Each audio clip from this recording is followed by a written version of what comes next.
I now put the question that the question be put. Those in favor say aye, the contrary no. Yesterday, Parliament passed a report presented by Jacob Oboth. It was passed and signed by 20 of 29 members. At the end, majority members overpowered their minority counterparts to pass regulations for political party elections that will see no rallies in both parties and national activities.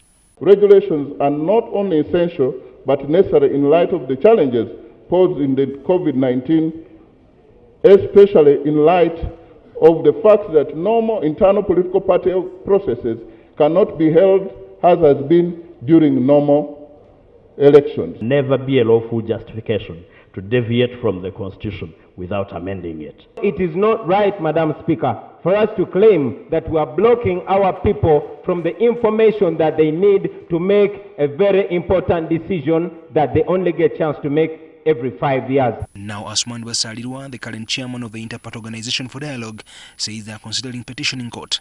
Our courts have capacity to dispense justice. That's why we've been going there. Whenever we have, issues, we've been going to court. So we have the confidence that they will dispense justice. Basalirwa, who doubles as the president of Jema Party, says that seeking court's pronouncement and guidance. Opinion that the regulations offend Article 71 of the Constitution and the Section 10 of the Political Parties and Organizations Act. We would want the courts to pronounce themselves on that issue. Other political players like FDC, DP and People Power Movement had no kind words to the regulations that they say are restrictive. And many of these MPs are going to be victims. There is no way you surrender your own fate to a group of individuals. The Constitution of Uganda is very clear. Political parties must be democratic internally. Now it will be a group of individuals choosing candidates. And major decisions are now going to be taken by filling forms. So you saturate them in the villages, they sign, and then you say NRM has decided. Believe that the spirit, the NRM side came to the house only to fight, but I want to warn them that this is going to catch up with everybody. The NRM itself voted to go and conduct primaries by lining up.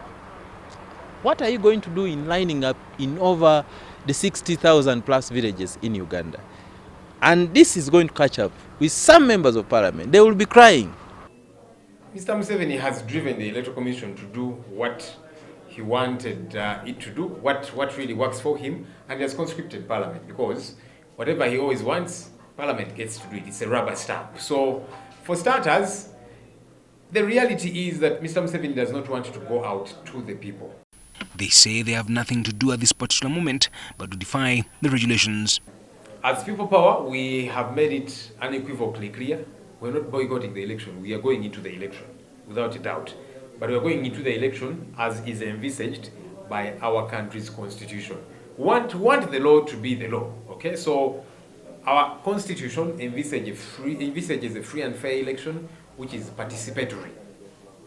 And that's what we are going for. FDC appeared before the committee, and we've told them, whether you pass them or not, for us, we are not going to abide by those regulations because they tantamount to overthrowing of the FDC constitution. And we are still stuck to that position. And I want to let Ugandans know, and those that are majority, that elections can actually give us a biggest number of people that will be dissatisfied, that can even lead to death if it's not managed well. It can kill more people than the COVID-19. One of the presidential aspirants, Joseph Kabuleta, has also sought legal opinion on the recently released virtual election roadmap by the Electoral Commission. The move by IPOD to go to court too will present a second case that will be awaited to be decided by the Constitutional Court. Ivan Chimuchigozi, NTV.